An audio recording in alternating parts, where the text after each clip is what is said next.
Good afternoon, ladies and gentlemen, and welcome to another epic, stunning and glorious video brought to you by Bridgeburner Gaming, and as always in association with our best friends over at fishmonkeyproductions.com.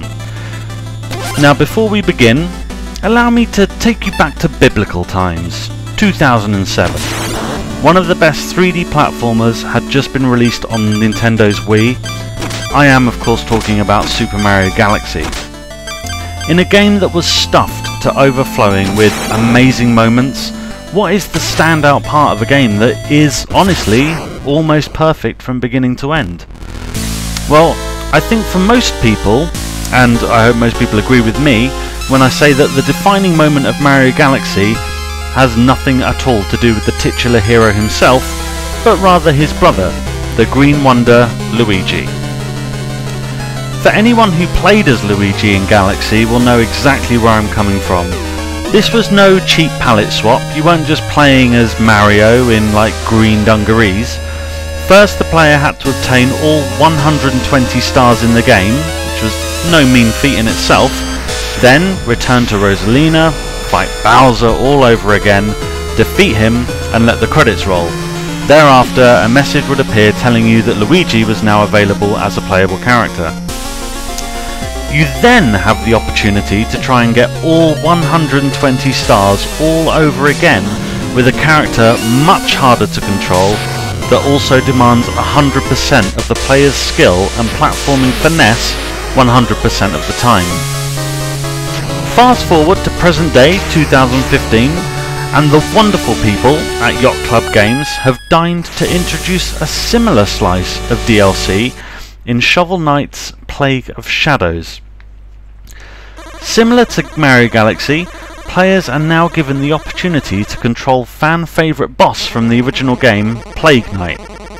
However, and again I can't stress this enough, this is not just playing as Shovel Knight in New Duds. Plague is a tough son of a bitch to control. Even the simple act of jumping requires unprecedented amounts of finesse and skill as you blast your way this and that. And it's not just the main protagonist who has changed. All of the levels have received subtle yet effective makeovers to complement the new playstyle you will have to adopt in order to overcome these monumental obstacles.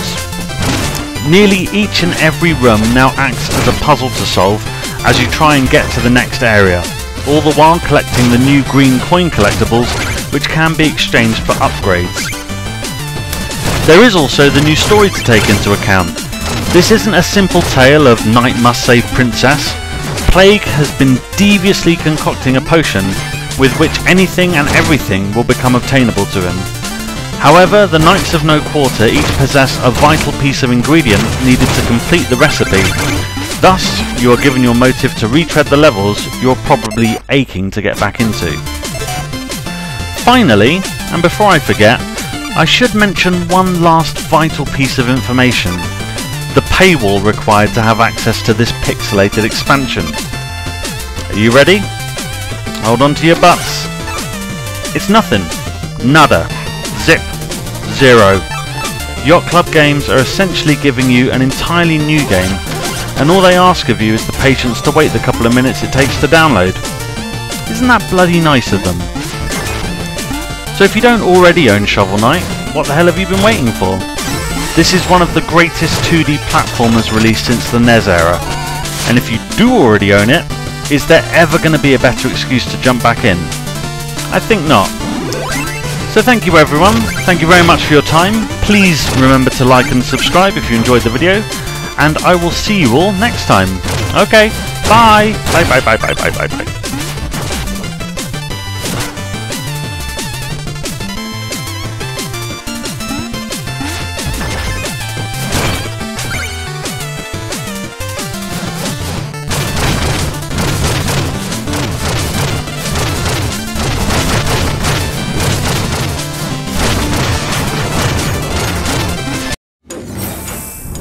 PlayStation